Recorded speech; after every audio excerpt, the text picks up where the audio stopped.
함께 기도하겠습니다.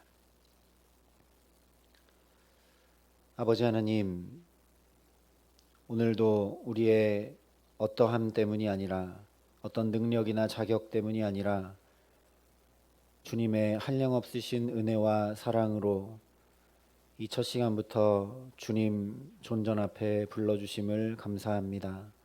어느 누구나 주님 앞에 나올 수 있도록 은총을 베푸신 이 복되고 귀한 하루를 살아가는 동안 정말 주님 앞에 살아가는 데 부족함이 없도록 이 시간 우리에게 말씀하여 주시고 성령을 덧입히시고 함께하여 주시옵소서. 감사를 드리며 우리 구주 예수 그리스도의 이름으로 기도합니다. 아멘. 오늘 우리에게 주시는 하나님 말씀은 출애굽기 38장 1절부터 20절까지 말씀입니다. 출애굽기 38장 1절부터 20절까지 말씀입니다.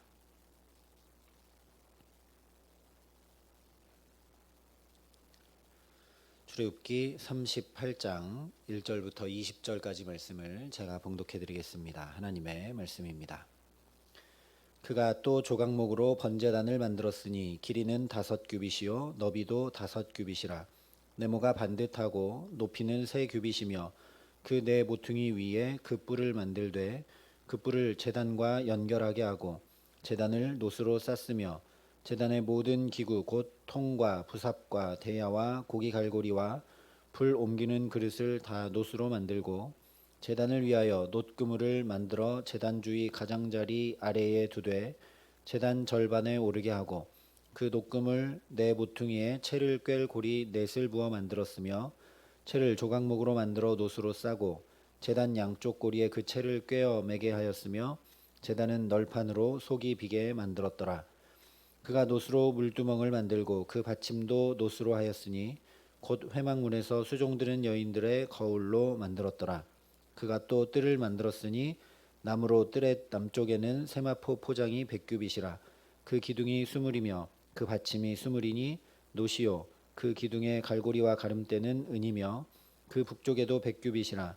그 기둥이 20이며 그 받침이 20이니 놋이요 기둥의 갈고리와 가름대는 은이며 서쪽의 포장은 50규빗이라. 그 기둥이 열이요 받침이 열이며 기둥의 갈고리와 가름대는 은이며 동으로 동쪽에도 50규빗이라.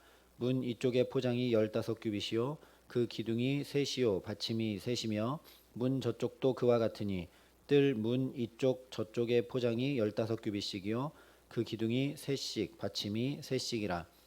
뜰 주위의 포장은 세마포요 그 기둥 받침은 놋이요 기둥의 갈고리와 가름대는 은이요 기둥 머리 싸개는 은이며 뜰의 모든 기둥에 은 가름대를 꿰었으며 뜰의 휘장문을 청색 자색 홍색 실과 가늘게 꼰 배실로 수놓아 짰으니 길이는 20규빗이요 너비와 높이는 뜰의 포장과 같이 5규빗이며 그 기둥은 넷인데 그 받침 넷은 놋이요 그 갈고리는 은이요 그 머리 싸개와 가름대도 은이며 성막 말뚝과 뜰 주위의 말뚝은 모두 놋이더라. 아멘. 오늘 말씀은 성막 뜰에 관한 말씀입니다. 이미 우리가 살펴보았던 말씀들인데 번제단과 물두멍 그리고 성막 주위로 둘러치도록 되어 있는 쉽게 말하면 포장이죠. 이제 성막의 모든 외형을 다 갖추는 것을 만드는 일이 기록되고 있습니다. 한 가지 우리가 생각해 봐야 될 것은 25장부터 31장까지 성막의 기물들을 만들라 말씀하신 장면에서는 가장 먼저 맨 안쪽에 위치하게 되는 언약궤와 속죄소부터 말씀을 하셨습니다.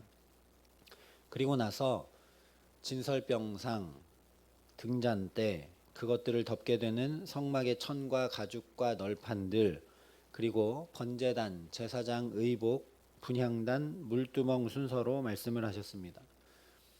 그래서 정확하게 일치한다고 말할 수는 없지만 대략 성소의 가장 안쪽부터 점점 바깥쪽으로 나오면서 성막과 성소의 기물들에 대해 말씀을 하셨습니다. 그런데 37장부터 시작되는 이 성막을 이제 실제로 만드는 그 순서를 보면 조금 다릅니다. 가장 먼저 만드는 것은 성막을 덮게 되는 천과 가죽들과 널판들입니다.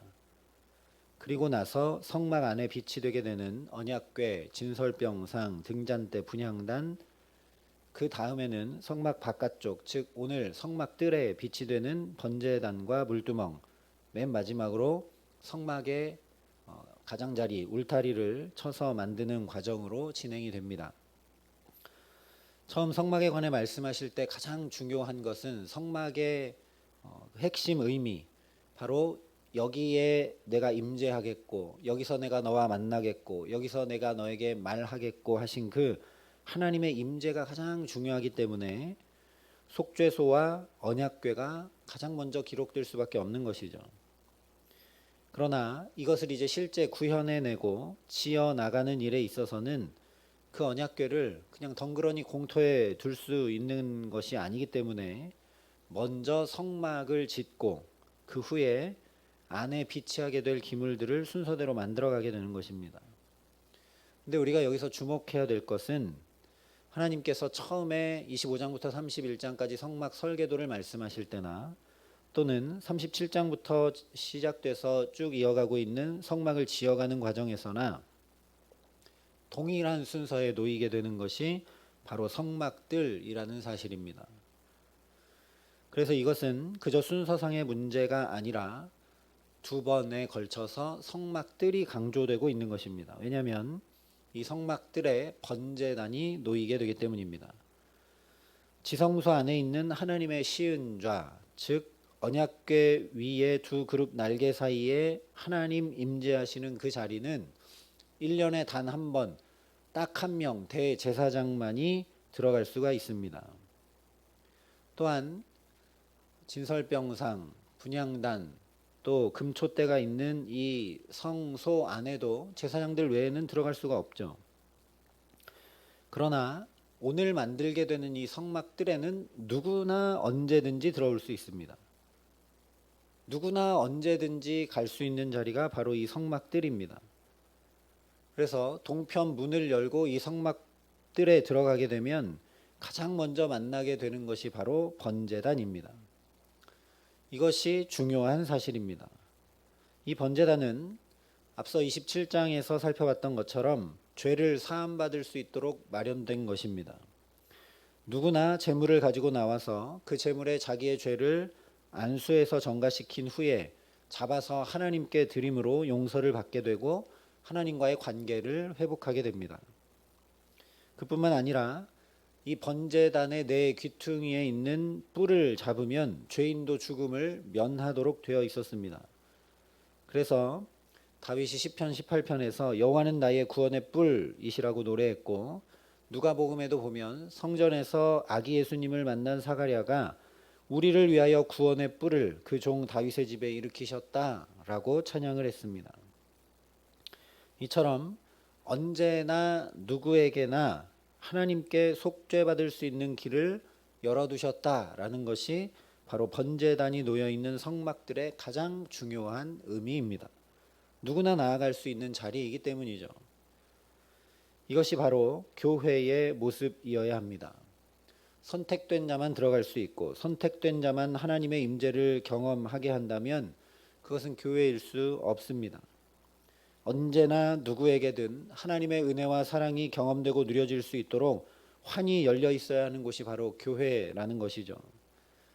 교회가 그런 모습이려면 우리 성도들 각 사람이 먼저 다윗처럼 사가랴처럼 하나님이 바로 나의 구원의 뿔 되심을 가슴 깊이 경험하고 찬양할 수 있어야 합니다. 교회 안에 하나님의 이 구원의 감격이 강물처럼 넘쳐 흘러야 가능하다라는 것이죠. 그러니 오늘도 저와 여러분의 삶의 자리자리들마다 가정과 자녀들과 일터마다 하나님께서 베푸시는 구원의 은혜가 충만케 하시기를 간절히 소망합니다. 모든 것들을 통해 오직 구원하시는 하나님을 깊이 경험하고 더 분명하고 확실하게 알아가고 누릴 수 있도록 내게 그래서 문제 해결이 필요하면 문제를 해결해 주시는 은혜, 병이 낫고 필요가 채워지고 길이 열려야 한다면 그 은혜가 임하게 하셔서 그냥 그렇게 문제 해결받고 병 낫고 필요가 채워지는 것으로 끝나는 것이 아니라 정말 하나님의 구원하심에 대한 감격이 충만케 하시기를 주님의 이름으로 축원합니다. 더 놀라운 사실은 하나님께서 이 성막들과 번제단을 물두멍을 우리 손으로 직접 만들게 하셨다는 사실입니다. 물론 하나님 임재하시는 지성소도 사람의 손으로 만들라 하신 것이 놀라운 일이죠. 사람이 만들어봤자 그것이 얼마나 영광스러울 것이며 얼마나 아름답겠습니까? 하나님 만드신 것과 비할 수 없는데 사람 만든 자리에 하나님 임재하십니다. 놀라운 일이죠. 그런데 왕의 보좌를 백성들이 만드는 것은 어쩌면 이해할 수 있는 일입니다. 하지만 죄인이 자기가 용서받을 수 있는 길을 스스로 만들고 마련한다는 건 모순일 수밖에 없죠. 만들고 마련하는 것까지는 이해할 수 있습니다. 실제 그것을 통해 깨끗이 죄사함 받고 용서받게 된다면 정말 이상한 일이 아닐 수 없습니다. 그런데 이 말도 안 되는 일이 이루어지고 있는 장면이 바로 오늘 말씀이라는 것이죠. 이 놀라운 하나님의 은혜가 나타나고 있는 장면이 바로 오늘 부살레를 대표로 한 이스라엘 백성들이 번제단과 물두멍과 성막들을 지어가는 것입니다. 그러나 이 말씀은 하나님께서 너희가 용서받으려면 너희 스스로 그 길을 마련해서 내게 가져와라 하신 것이 결코 아닙니다. 이 백성들이 번제단과 이 성막들을 만들게 하신 것은 하나님께서 이미 용서하셨다는 의미죠. 이미 용서하셨기 때문에 성소나 지성소가 아니라 언제나 누구든지 나올 수 있는 성막들의 번제단을 우리 인간 손으로 만들도록 하신 것입니다. 하나님이 이미 용서하신 것이 아니라면 하나님이 만들어 두시고 하나님이 용서할 사람들만 올 수 있도록 길을 마련해 두셨을 텐데 그렇게 하지 않으시고 이미 다 용서하셨으니 죄인이 만들어도 아무 상관없는 것이죠. 용서받아야 될 존재가 만들어도 아무 상관없는 겁니다. 하나님은 자비롭고 은혜롭고 노하기를 더디하시며 인자와 진실이 많은 하나님이시라는 말씀을 지금 물두멍과 번제단 그리고 성막들을 이스라엘 백성들이 만들면서 오롯이 경험하고 있는 것입니다. 하나님이 이미 용서하신 것이 아니라면 이것을 우리 인간이 만들래야 만들 수 없는 것이죠. 그렇지 않다면 정말 모순일 수밖에 없습니다.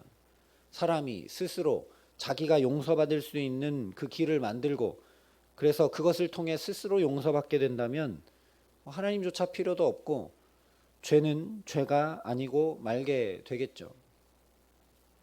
그런데 이렇게 인간이 스스로 번제단을 만들 수 있도록 성막들을 만들 수 있도록 언제나 누구나 나올 수 있는 하나님 앞에 용서함 받을 수 있는 길을 만들 수 있도록 하신 분이 즉 이미 다 용서하신 분이 바로 우리 하나님이십니다. 이 하나님이 바로 내 하나님이시고 우리 하나님이심을 깊이 알게 하시는 은혜 더하시기를 간절히 소망합니다. 우리에게는 당신의 독생자 예수까지도 아낌없이 내어주셨습니다. 그래서 그야말로 누구든지 주의 이름을 부르는 자는 구원을 받게 해주셨습니다. 정말 언제나 어디서나 누구든지 주의 이름을 부르면 천대까지 은혜를 베푸시는 하나님의 용서와 용납과 사랑을 받아 누릴 수 있게 하셨다라는 겁니다. 바로 이것입니다. 아무리 성막들에 번제단을 두고 언제나 누구나 나올 수 있도록 해 두었다고 해도 내가 거기에 나가지 않으면 그 은혜는 결코 내 것이 될 수 없습니다. 부모는 이미 다 용서했지만 자녀가 제가 잘못했습니다라고 부모 앞에 나오지 않으면 그 자녀는 부모의 용서와 사랑을 자기 것으로 경험하지는 못합니다. 마찬가지로 우리에게 예수 그리스도를 통해 십자가 구원을 이미 다 주셨어도 내가 주의 이름을 부르며 나아가지 않으면 그 구원이 결코 내 것으로 경험되고 누려지지는 못한다라는 말씀이죠. 그러니 오늘 이 하루도 우리 가정에서 일터에서 자녀들을 위해 또 주의 몸된 교회를 위해 이 신음하고 아파하는 세상을 위해 주의 이름을 부르며 주의 이름을 부르는 자는 구원을 얻는다 하신 그 말씀을 경험하고 누리고 이루고 살아가는 저와 여러분 되게 하시기를 주님의 이름으로 축원합니다. 이 의미들 누구나 언제든 나아갈 수 있지만 내가 나아가야만 누리게 된다는 의미가 오롯이 담겨 있는 말씀이 오늘 8절 말씀입니다. 그가 노수로 물두멍을 만들고 그 받침도 노수로 하였으니 곧 회막문에서 수종드는 여인들의 거울로 만들었더라. 다른 놋 헌물들, 예를 들면 노수로 만든 그릇이나 또는 노수로 만든 장식품들도 아마 헌물들 중에 있었을 텐데 굳이 여인들의 거울로 물두멍을 만들고 있습니다. 지금이야 거울이 흔하죠. 하지만 이 당시의 거울은 귀하고 귀한 것이었습니다. 또한 여인들이 이 거울을 없앤다는 것은 여인들에게 생명과도 같은 자기 단장을 포기하겠다라는 의미죠. 물론 이것은 포기가 아니라 자발적인 헌신이었다라는 걸 이미 36장에서 우리가 살펴봤습니다. 바로 이것입니다. 물두멍은 번제를 드리고 난 제사장과 제물을 드리는 사람이 자신을 정결케 하도록 만들어진 기물입니다. 즉 하나님 앞에 제물을 드리고 용서받은 사람이, 다시 말하면 구원받은 사람이 이제 거기 손에 묻은 피나 옷에 묻은 피나 이런 것들을, 죄나 이런 것들을 하나님 앞에 거룩하고 정결하게 씻고 단장함으로 이제 자기 삶의 자리로 돌아가게 되지 않습니까? 그러니 하나님 앞에 살아가는 그 삶을 깨끗하게 단장할 수 있도록, 하나님 앞에 이제 죄 용서함 받고 새 삶을 살아가기 전에 정말 새 삶을 사는 단장할 수 있도록 하는 의미가 담겨 있는 것이 바로 물두멍입니다. 또한 제사장들은 이 물두멍에서 깨끗이 하고 성소 안으로 들어가 자기에게 맡겨진 제사장 직무를 감당했습니다. 즉 깨끗게 하고 바르게 함으로 하나님께 더 가까이 나아갈 수 있도록 하는 의미가 담겨 있는 것이 바로 물두멍이죠. 그래서 여인들의 거울로 물두멍을 만들어 그 의미를 되새긴 것입니다. 거울은 자기를 보고 깨끗게 단장하는 것이니까요. 그저 이미 용서하신 하나님의 용서와 사랑만 누리고 돌아가는 것이 아니라 그 사랑의 하나님 앞에 정말 아름다운 삶을 살기를 소원하는 마음을 담아 둔 것이 바로 여인들의 거울로 만든 물두멍이라는 말씀입니다. 여인들이 즐거이 헌신한 이 거울, 즉 나의 단장과 나의 아름다움이 아니라 하나님의 단장과 하나님의 아름다움을 정말 내가 덧입기 소망하는 그 중심이 여기 담겨 있다라는 것입니다. 오늘 이렇게 가장 귀한 첫 시간을 드리며 하나님 앞에 나아갈 때 이 하루 살아가면서 정말 하나님께서 우리의 가정과 자녀들과 일터와 모든 삶을 깨끗하게 단장시켜 주시고 아름다움을 덧입게 하시는 은총 주시기를 간절히 소망합니다. 마치 언제나 누구나 하나님 앞에 나가면, 이 성막들에 나가면, 번제단에 나가고 물두멍 앞에 나가면 하나님이 우리를 죄 없다 하시고 의롭다 하시고 깨끗게 해주시는 것처럼, 예수의 이름을 부르며 나아가면 구원 얻게 하시는 것처럼 오늘 이 하루 정말 주님이 예수로 옷 입혀주시고 우리를 단장시켜 주셔서 아름다운 예수 향기 드러내며 살아가게 하시기를 간절히 기도합니다. 그래서 더욱 나의 구원의 뿔 되신 주님의 이름을 높이 찬양케 하시는 그 찬양이 끊임없는 축복된 삶 살아가게 하시기를 우리 구주 예수 그리스도의 이름으로 간절히 축원합니다. 함께 기도하시겠습니다. 사랑과 은혜가 풍성하신 아버지 하나님, 이스라엘 백성들이 언제나 누구나 성막들에 나아가, 번제단에 나아가, 물두멍에 나아가 흉악한 죄를 깨끗이 씻고 하나님 덧입혀 주시는 아름다움을 덧입고 하나님의 자녀됨을 덧입고 새 삶을 살아갈 수 있게 하신 것처럼 우리를 또 주님 앞에 부르시고 예수의 이름을 부를 수 있도록 은총을 더하심을 감사합니다. 아버지 하나님, 주님 앞에 아름다움과 정결함을 덧입고 그래서 정말 주님의 자녀로 이 하루를 예수의 향기 나타내며 아름다운 삶을 주와 동행하며 살아감에 부족함 없도록 이 기도의 시간 우리를 깨끗이 단장시켜 주시고 주의 아름다움을 덧입혀 주시고 주의 능력과 주의 지혜와 주의 함께하심으로 역사하여 주시옵소서. 그래서 정말 오늘 이 하루 또 우리의 가정과 자녀들과 일터와 모든 삶의 걸음들 가운데 주님 앞에 깨끗이 단장하고 새 삶을 아름답게 주와 동행하며 살아감에 부족함 없기에 정말 그 구원의 감격이 내 걸음걸음마다 넘쳐나 주님을 찬양함이 끊임없는 축복된 삶 살아갈 수 있도록 우리 모두와 함께하여 주시옵소서. 이제는 친히 우리의 구원이 되신 우리 구주 예수 그리스도의 은혜와 그 독생자 예수를 아낌없이 내어주신 아버지 하나님의 놀라우신 사랑하심과 오늘도 주 앞에 아름다움을 덧입고 거룩함을 덧입고 정결함을 덧입고 주님 동행하며 살아갈 수 있도록 우리를 도우시고 붙드시는 성령 하나님의 교통하시고 역사하심이 여기 머리 숙여 이 귀한 하루를 정말 주 앞에 단장한 하루로 깨끗한 하루로 정결한 하루로 축복된 하루로 살아가기를 소원하고 결단하는 여기 모인 모든 주의 성도들과 사랑의 빛교회 모든 교우들과 이 나라 이 민족과 이 귀한 복음을 오늘도 세계 만방에 전하시는 선교사님들 가운데 이제로부터 영원토록 함께 하시기를 간절히 축원하옵나이다. 아멘.